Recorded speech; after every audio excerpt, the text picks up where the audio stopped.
Hi, you're watching Rizal's ASEAN with me, Rizal Zulkapli, and in this week's episode of Rizal's ASEAN, we talked to Ben Uzair, TN50 ambassador from Sabah, to find out the hopes and aspirations of the youth in Sabah and how do we translate those hopes and aspirations and their voices into something that we can work on and to achieve the vision of TN50.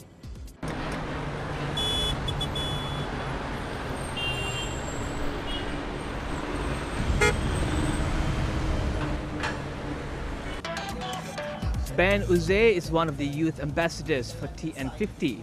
This master of various interests, including fitness, education and youth advocacy, was recently in Kuala Lumpur to share with us the hopes and dreams of the youth in Sabah.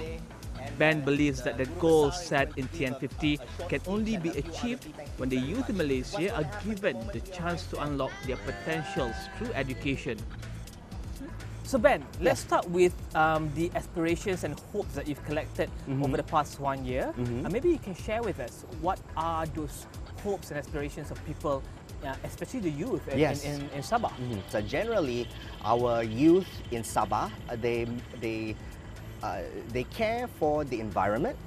All right, majority of these aspirations are environmentally based. They want people to take care of our seas, marine life, be conservationalists as well, and making sure that our forest reserves are available by 2050. Also, I collected many aspirations related to education. Let me share this one aspiration that I collected from SM Tansau in the district where I live in.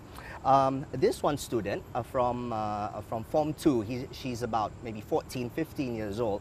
She said that, I don't want to be in a classroom with too many people. I noticed that the teacher can't interact with me on a one-on-one basis. Why not the schools of the future for my children, she said, that children will be placed in schools where there will be 6, 10 students, but we are able to engage with teachers from around the district.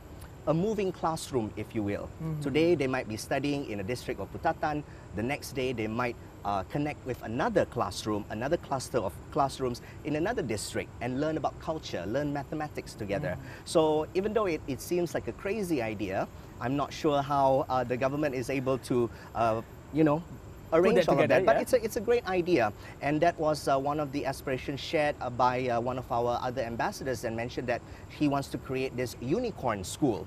You know, it's a school that does not exist, but we hope to work something out that will make it happen. That's one.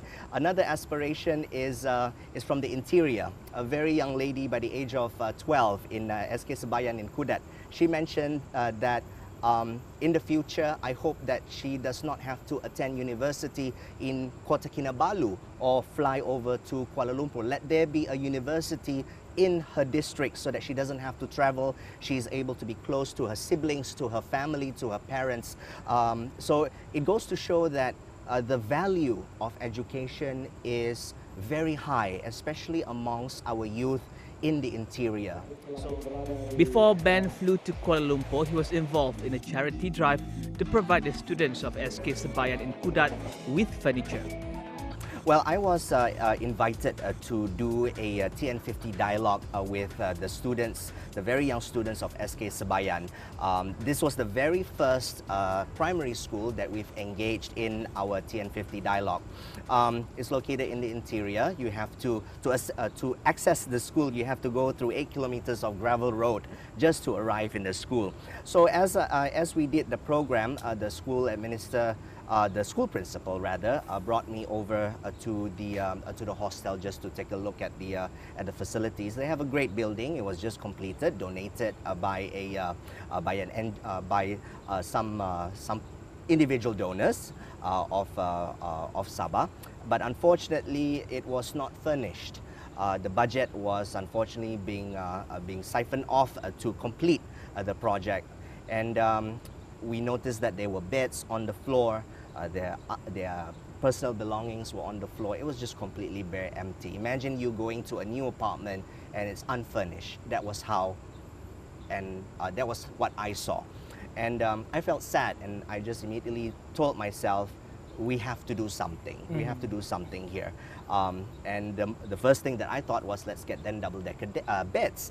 And I think it's very easy to rally a few friends, and we're lucky that we have a good circle of friends who are very generous, and we bind together with other NGOs and other individual donors and other private companies as well to assist in this program.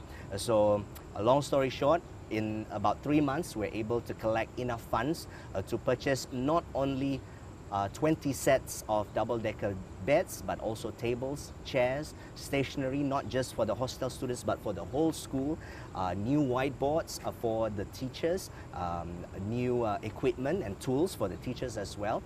We also got them cabinets, new furniture, sheets, blankets, pillows, and all of that. We successfully delivered those items just recently on the 25th of February, and obviously we were met with many faces, very, very happy faces. Yeah. Do you think it's important for people with resources to look at what's really happening out there, and to be on the ground and to know what people really need, instead of stand on a high pedestal and preach about working hard and all that? Right. When it comes to volunteerism, I firmly believe that you don't have to be a person of stature, you don't have to be a leader, you don't have to be someone of influence to do good for the society. All you need is just a chance to do good. If you just happen to be in a district where a family needs help, a student needs help, a classroom needs help, the first thing that you as a person, as a Sabahan or as a Malaysian should do is, where can I find resources to assist? I think we are we live in a society where we tend to point fingers, and we tend to go on social media and vent our frustrations, if you will, but we fail to act. We tend to be vocal about things, but we don't want to act. That's where we need to change our mindset. And I call for the youth of Malaysia to be in that situation, whereby if you see a person in need, if you see a community in need, just that one step to assist someone in need, I think that's how we can grow to be a better Malaysia. When we collect hopes and wishes for budget 2018 or a lot of the budget programs, we realize that a lot of the people in Sabah and Sarawak, they want a lot of development to happen in Sabah and Sarawak as well. They want infrastructure, they want things to support youth development, especially in Sabah and Sarawak, and opportunities to support them in Sabah and Sarawak.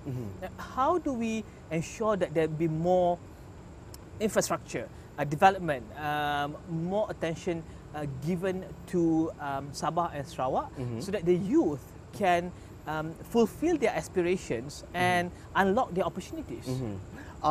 We are lucky that we have a state government who is very prudent, who takes care of finances very well, and I think that the development of infrastructure, we are seeing it each time when there's a visitor from KL or from anywhere who were to visit our place frequently, and within 2 or 3 months of them being absent, they will always see changes. It's a good thing, but it also has to go in tandem with the youth of our state. We don't just need infrastructure, we also need a youth that is educated, that is well informed, and hopefully they will be the future leaders of our state, and they know where to take the state in the next direction. Is that why you always stress on education? Yes, I stress that in education because part of TN50, like I mentioned, is not just about great world-class infrastructure. What's the point of having world-class infrastructure if we are still throwing trash on the floor? We're not collecting ourselves in restaurants.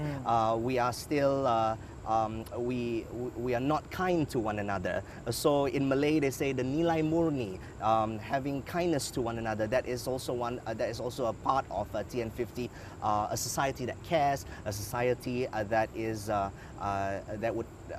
would take care of one another. So we've come to the end of the hopes and aspiration collecting process for TN50, and you've handed over the hopes and aspiration of the people of Sabah to the Prime Minister. Share with us your interaction with the Prime Minister, and what did you talk about, and how do you plan to move this forward to make it a reality?